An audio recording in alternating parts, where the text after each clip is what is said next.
The air in the high school auditorium hung thick and heavy, a strange mix of floor polish, old velvet curtains, and the sharp electric scent of teenage anticipation.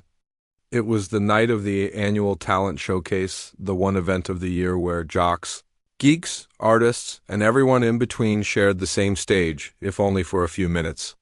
Backstage, hidden from the glare of the spotlights, the world was a chaotic mess of tangled wires, half-empty water bottles, and frayed nerves. 16-year-old Anya had found a small island of quiet in this storm.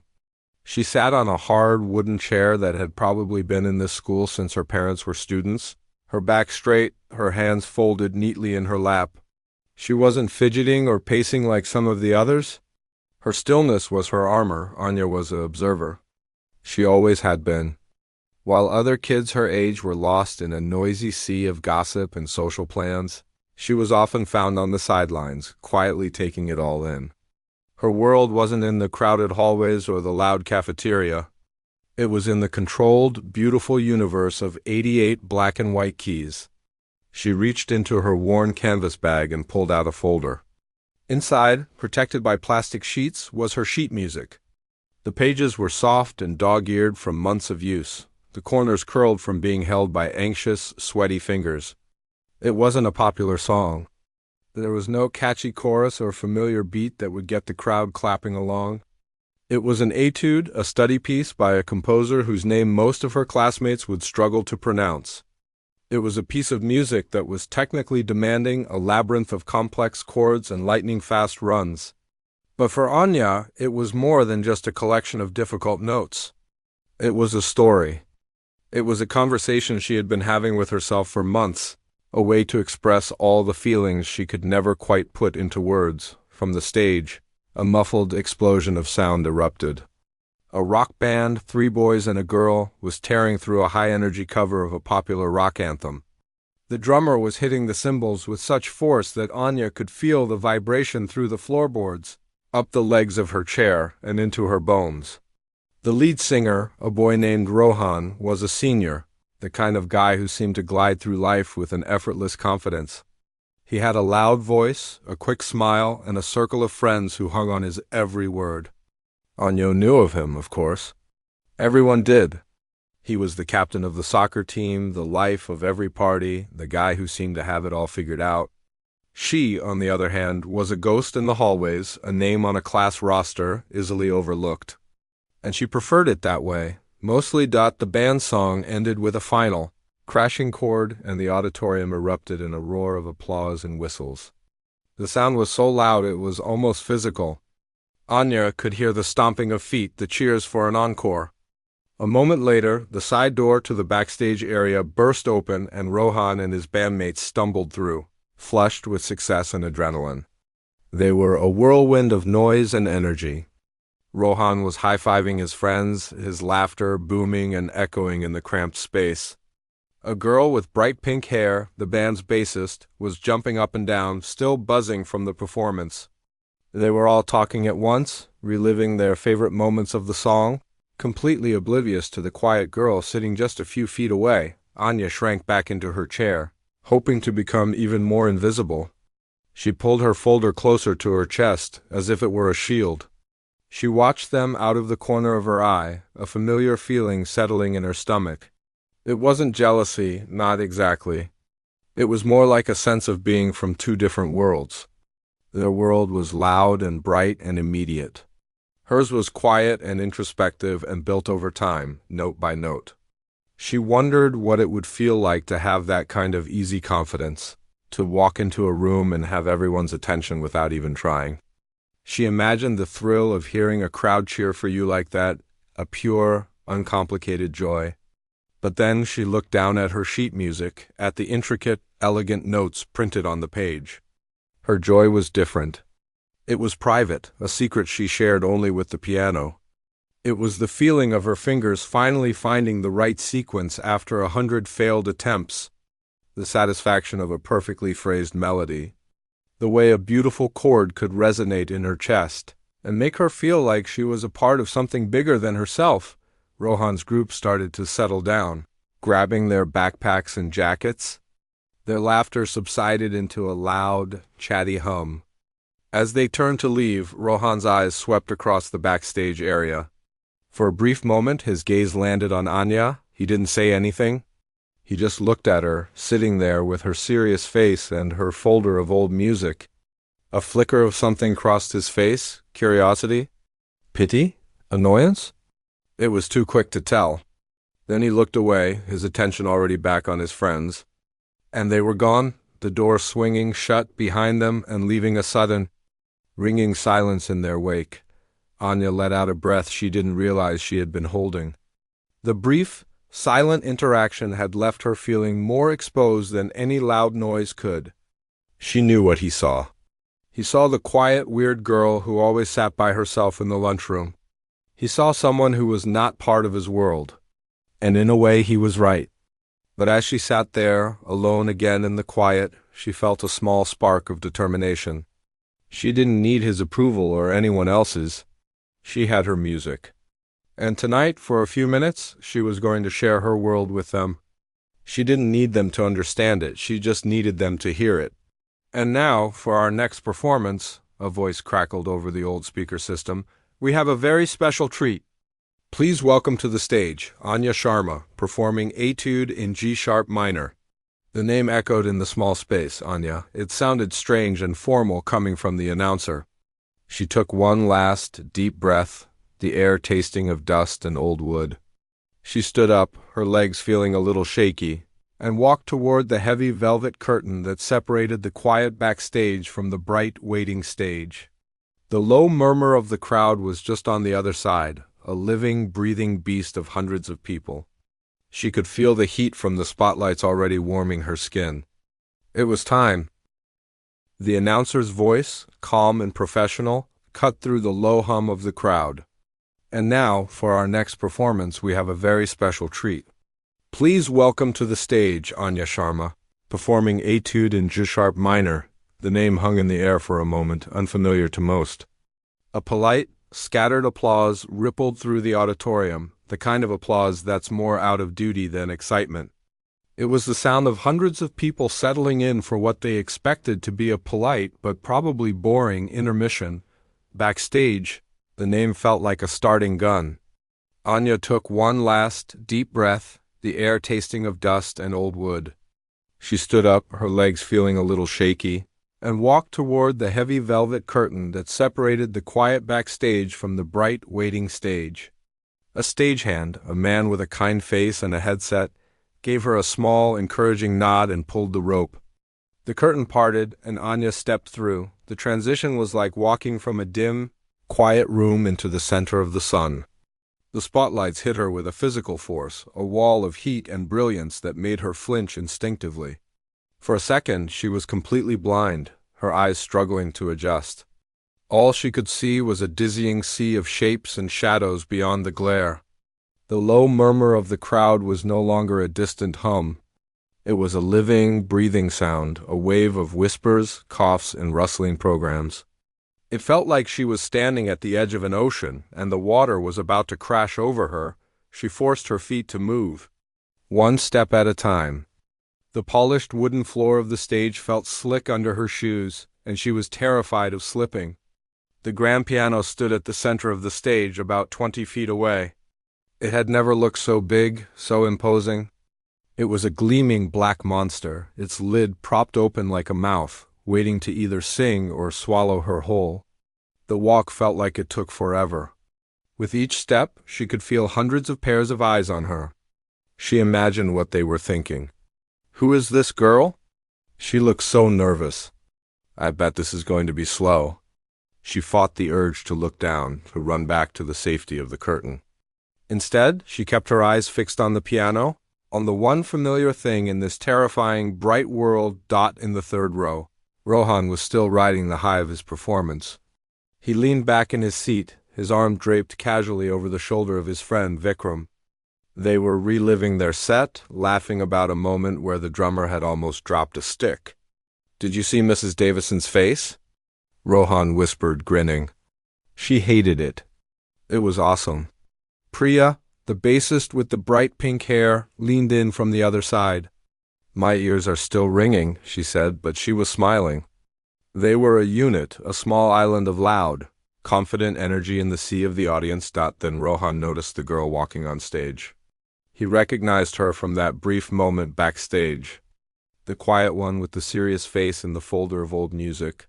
He watched her slow, careful walk toward the piano. A smirk played on his lips. He leaned closer to Vikram. "Oh, great," he muttered, just loud enough for his friends and the people sitting immediately around them to hear. "Looks like it's nap time." Vikram snorted with laughter, a sharp, ugly sound. Priya let out an exaggerated, fake yawn, covering her mouth dramatically. A few other students around them, eager to be part of the popular group's joke, chuckled along. The ripple of cruel laughter was small, but in the relative quiet of the auditorium, it carried. Anya had almost reached the piano when the sound reached her. It wasn't clear, not distinct words, but she didn't need to hear them perfectly. She knew exactly what it was. It was the same sound she had heard in hallways her entire life. The sound of being dismissed. The sound of being the other. The laughter was like a tiny, sharp needle, pricking the fragile bubble of her concentration. Her shoulders tensed, and her heart, which was already beating fast, started hammering against her ribs like a trapped bird. A hot flush of shame crept up her neck. She finally reached the piano and stood beside it for a moment, the smooth, cool wood of its side a small comfort. She could feel the eyes of the mockers on her back, burning into her. For a terrifying second, a wave of panic washed over her. What if they were right? What if this was a boring, selfish choice? What if everyone hated it? The urge to turn around, to walk off the stage and disappear was overwhelming. She could just tell the announcer she felt sick. No one would be surprised. They would probably be relieved, but then she looked down at the keys. They were so familiar, so orderly. 80 black and white promises. She thought of all the hours she had spent with them, in her room, after school, late into the night.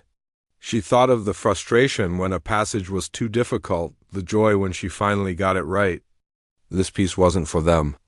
It wasn't for Rohan and his friends. It wasn't for the polite, bored audience. It was for her. It was the story of her own quiet struggles, her own small victories. It was the part of her that she could never say out loud. Slowly, deliberately, Anya pulled out the adjustable bench. The soft scrape of its metal legs against the wooden stage sounded shockingly loud in the quiet room. She sat down, the cool, firm surface a solid anchor beneath her. She took a moment to adjust her position, her feet finding the pedals.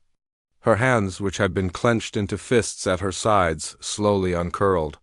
She placed her sheet music on the stand, though she didn't really need it. The notes were etched into her memory, into her muscles. She placed her fingers on the keys, the cool ivory of familiar and welcome sensation. She closed her eyes for just a second, blocking out the lights, blocking out the faces, blocking out the laughter. She took one final silent breath and let the world fall away. All that was left was her and the piano, and the story she was about to tell. The first note that Anya played was soft, almost shy. It hung in the air of the vast auditorium, a single, clear sound that seemed to absorb all the ambient noise. It was a simple, melancholic melody, the kind of music you might hear in a black and white movie. In the third row, Rohan's smirk widened. He shot a triumphant look at Vikram, a look that said, "See? I told you so." This was exactly what he had expected. It was background music, the kind of pleasant, forgettable tune that plays while people wait for something interesting to happen. He settled deeper into his seat, ready to tune it out and maybe whisper a joke to Priya. A few people in the audience shifted in their seats, the polite silence already feeling a little long. The initial judgment was being confirmed. This was going to be a nice, quiet break before the next act. Anya's fingers moved slowly across the keys, the notes flowing like a quiet stream. Her eyes were closed, her brow slightly furrowed in concentration. She was still in that bubble, still blocking out the world, but the memory of the laughter was like a small stone in her shoe. With every gentle note, she was trying to push it away, trying to find the peaceful center she knew was in this music. The melody was sad, but beautiful, a lonely voice singing in an empty room. It was the sound of her own quiet world, the world she usually kept to herself. And for a moment, it seemed like that's all the performance would be, a pretty, but ultimately small piece of music. But then something shifted. It wasn't sudden. It was a slow, deliberate change, like the sky darkening before a storm. Anya played a chord and held it, letting the sound resonate and fill the space. It was a dissonant chord, a note of tension that felt wrong, that begged for a resolution. The silence that followed was heavy, expectant. The audience, who had been starting to drift, felt a collective pull. What was happening? In the third row, Rohan's casual posture stiffened slightly. The smug look on his face faltered, replaced by a flicker of confusion. This wasn't part of the naptime special, he had mocked Dad, and then the storm broke. Without warning, the quiet melody erupted. Anya's right hand, which had been moving so gracefully, suddenly became a blur of motion. A flurry of notes, sharp and fast, cascaded down the keyboard like a handful of pebbles thrown against glass. It wasn't just noise. It was a controlled chaos, a whirlwind of sound that was both aggressive and breathtakingly intricate. The simple, sad tune was completely gone, swallowed by this new, furious energy. The sound was no longer just filling the auditorium. It was attacking it, filling every corner, every crack, every ear with its power. The change in the room was instantaneous and palpable. The fidgeting stopped. The whispers died. People who had been looking down at their phones or programs snapped their heads up. A collective, almost inaudible gasp rippled through the crowd. Bodies leaned forward. The polite, detached atmosphere was shattered, replaced by a raw, magnetic tension. Everyone was captivated, their eyes locked on the small girl at the piano who had suddenly transformed into a force of nature. In the third row, the effect was like a physical blow.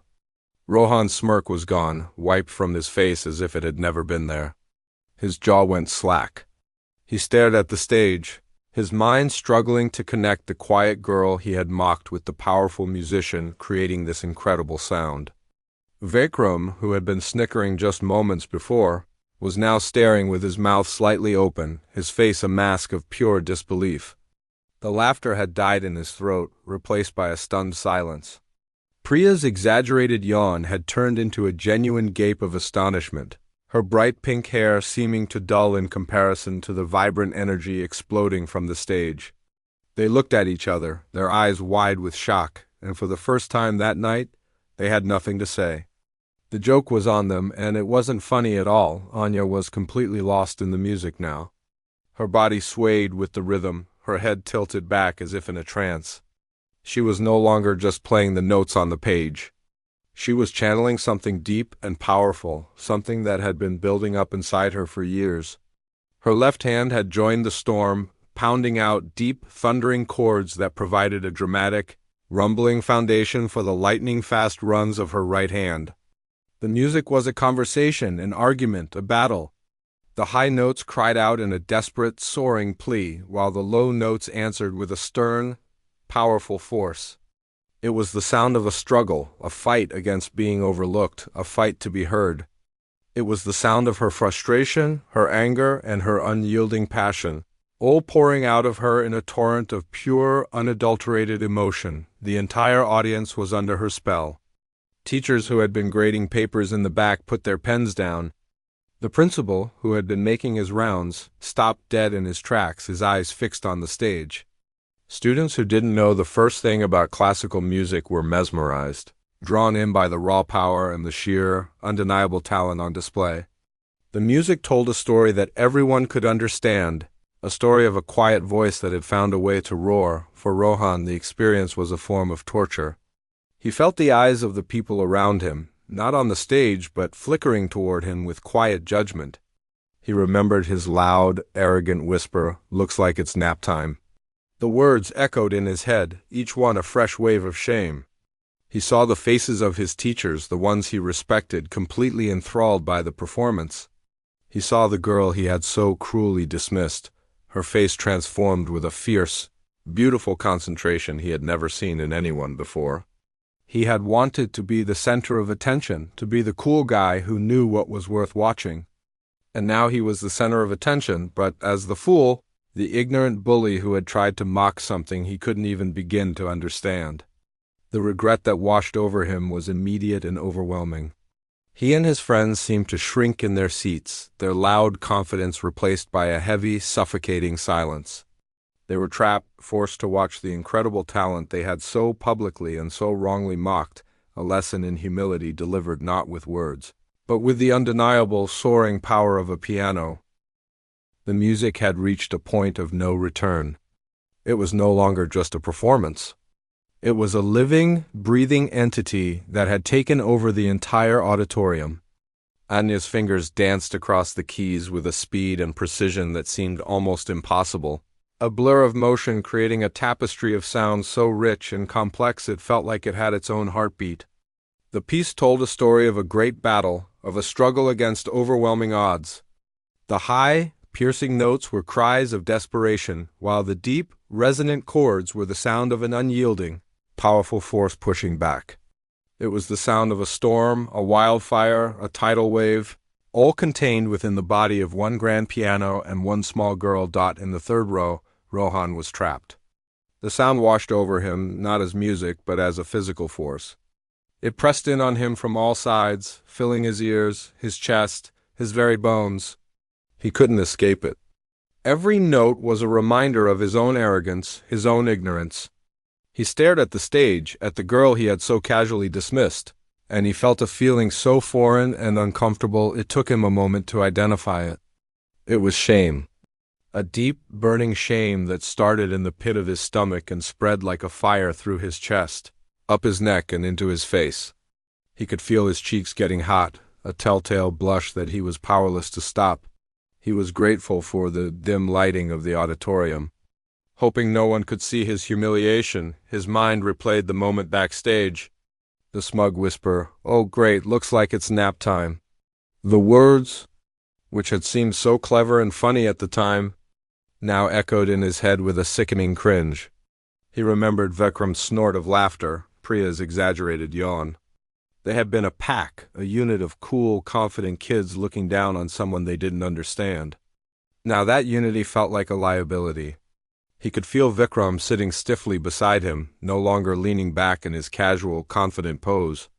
Out of the corner of his eye, Rohan saw that Vikram's hands were clenched into fists in his lap, his knuckles white. He wasn't enjoying the show. He was enduring it. On his other side, Priya was leaning forward, her bright pink hair a stark contrast to her pale, stunned face. She wasn't the cool, rebellious bassist anymore. She was just another kid in the audience, completely and utterly out of her depth. They were all three of them. Islands of regret in a sea of awe. Rohan forced himself to really look at Anya. He had never really seen her before. She was just a background character in the movie of his high school life, the quiet girl who always sat by herself. But now, on stage, she was the main character, and the story she was telling was epic. Her face, which he had only ever seen as passive and serious, was now alive with emotion. Her eyes were closed, her brow furrowed in intense concentration, but there was something else there too. A passion, a fire, a fierce joy that was both beautiful and intimidating. She wasn't just playing notes. She was pouring her soul into the instrument, and the soul she was pouring out was immense, powerful, and full of a depth he had never imagined. He thought about his own performance. It had been loud, energetic, fun. It had gotten the crowd cheering. But it was a simple song, a 3-minute blast of noise and attitude. What Anya was doing was different. It was art. It was a conversation that had been going on for years, between her and the piano, between her and the composer, between her and her own deepest feelings. He suddenly understood the immense dedication it must have taken. The thousands of hours of practice, the frustration, the repetition, the solitary work required to even attempt something this difficult. He had spent his afternoons at soccer practice, hanging out with friends, living a loud social life. She had spent hers in a room with only 88 keys for company. And while he had been living his easy, popular life, she had been building this incredible world of sound. A world so powerful it could silence a room full of people and make them feel something profound. He hadn't just mocked a girl. He had mocked her passion, her dedication, her entire world. The music swelled again, reaching a new level of intensity.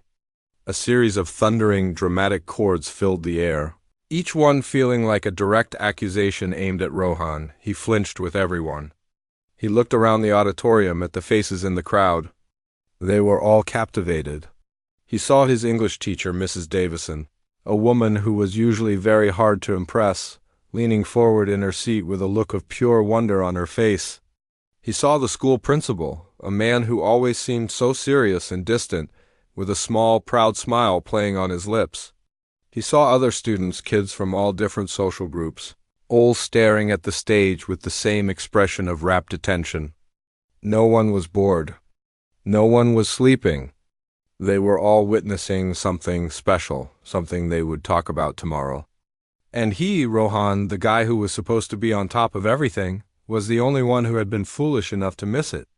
In fact, he had done worse than miss it. He had actively tried to ruin it. The weight of this realization was crushing.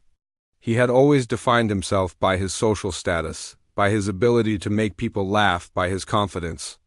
In this moment, all of that had been stripped away. He wasn't the cool soccer captain. He wasn't the funny guy. He was just a small, ignorant boy who had been humbled by a quiet girl's talent. The regret was no longer just a feeling. It was a physical presence, a heavy stone in his gut. He felt a desperate urge to turn back time, to take back his stupid, cruel words.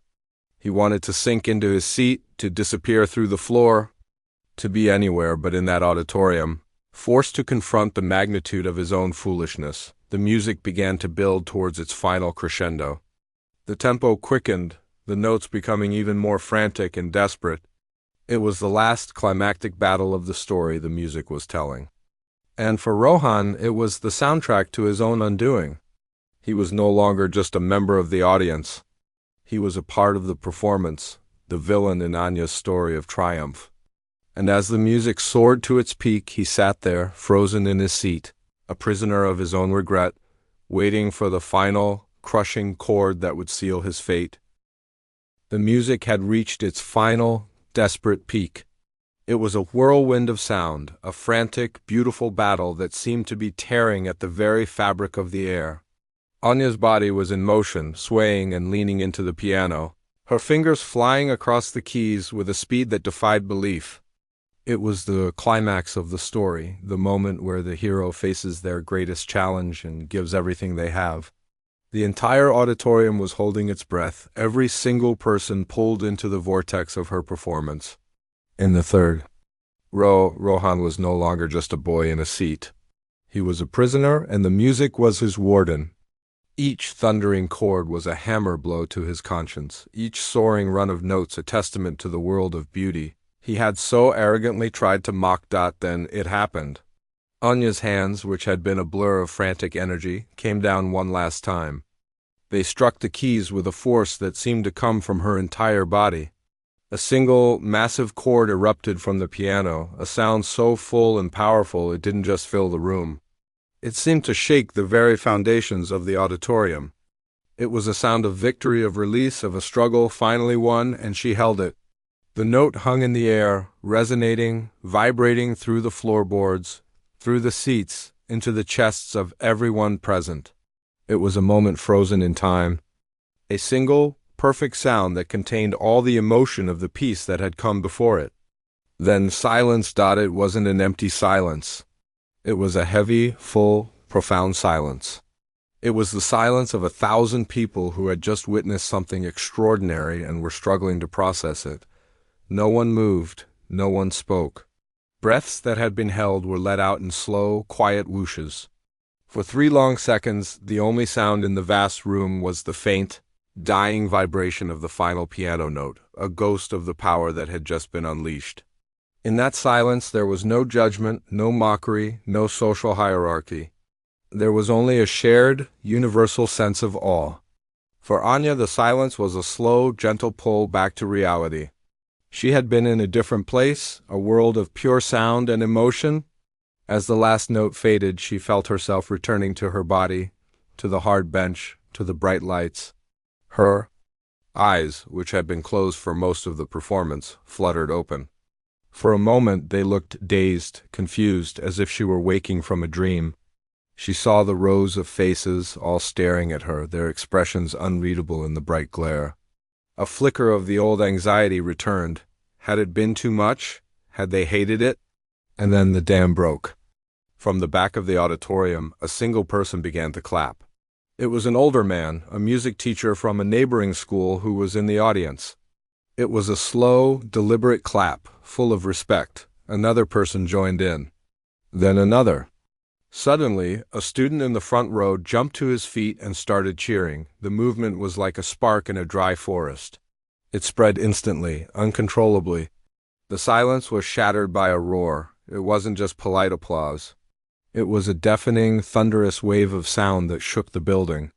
People were on their feet, cheering, whistling, some even wiping tears from their eyes. The sound was a physical force, a wave of pure, unadulterated appreciation that washed over the stage and crashed over Anya. A slow, bright smile spread across her face. It started in her eyes and lit up her entire being. It wasn't a smile of pride or arrogance, but of pure, unadulterated joy and surprise. She saw the standing ovation, the hundreds of people on their feet for her, and a quiet laugh escaped her lips. She stood up from the piano, a little shaky on her legs, and took a deep, humble bow, her long hair falling over her face. When she straightened up, her face was glowing. She took another bow, and another, the applause only growing louder with each one. She had shared her secret world, and instead of being dismissed, it had been embraced with a passion she had never imagined possible. As she walked off the stage, she was met with a completely different world than the one she had left. The stagehand, the same man who had given her the encouraging nod earlier, was waiting for her. He didn't say anything, just gave her a wide-eyed thumbs up and a mouthed "wow." As she stepped behind the curtain, her English teacher, Mrs. Davison, was there. The stern, often critical teacher had tears in her eyes. That was truly special, Anya, she said, her voice thick with emotion. Truly special. Other students, kids she had never spoken to, patted her on the back and offered heartfelt congratulations. She was no longer a ghost. She was the heart of the backstage energy, the sun around which everyone else was orbiting. Back in the third row, Rohan and his friends sat in a pocket of stillness amidst the celebration. They were the only ones in their section who hadn't jumped to their feet. They remained in their seats, small and insignificant in the sea of cheering people. The regret that had been a sharp, crushing pain during the performance had now settled deep in Rohan's gut, a heavy, cold stone that he knew would be there for a long, long time. Every clap, every cheer, felt like a reminder of his own cruelty, his own ignorance. He watched as Anya walked off stage, smiling and radiant, and he felt a sense of loss so profound it was dizzying. He had not just been wrong about her, he had been wrong about everything. He had valued loud noise over quiet passion, easy popularity over dedicated talent. He had built his identity on a foundation of sand, and the music had just washed it all away. He finally stood up, not to cheer, but to leave. He couldn't sit there anymore. Vikram and Priya followed his lead, their faces pale and drawn. They didn't look at each other. They didn't need to. They all shared the same crushing weight of humiliation. As they shuffled out of the row, the applause was still roaring, a triumphant soundtrack to their quiet, shameful exit. The lesson had been delivered, and it had been delivered not with words of anger or disappointment from a teacher or a parent, but with the undeniable, soaring power of a piano etude. It was a lesson that Rohan knew, with absolute certainty, he would never forget.